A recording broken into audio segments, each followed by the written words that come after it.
Marriage registration आणि court marriage यातला फरक काय? तर मॅरेज रजिस्ट्रेशन म्हटल्याच आपल्याला लक्षात येईल की मॅरेज झाल्यानंतर रजिस्ट्रेशन करायचं. म्हणजेच जर लग्न हे अरेंज मॅरेज आहे, लव्ह मॅरेज आहे किंवा ख्रिश्चन मॅरेज असो, निकाह असो, तर मॅरेज झाल्यानंतर रजिस्टर ऑफिसला जाऊन त्या दोन्ही पार्टींना त्यांचे सगळे डॉक्युमेंट द्यावे लागतील.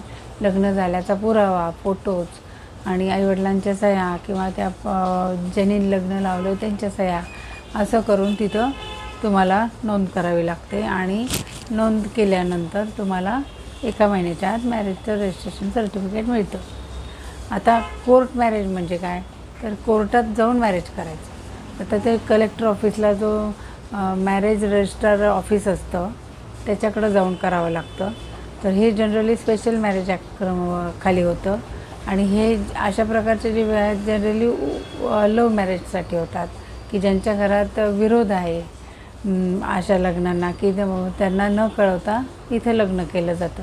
तर याची प्रोसिजर अशी आहे की ज्यांना लग्न करायचं स्पेशल मॅरेज ॲक्टखाली, इंटरकास्ट मॅरेज पण याच्यात येऊ शकतात, लव्ह मॅरेज पण येऊ शकतात.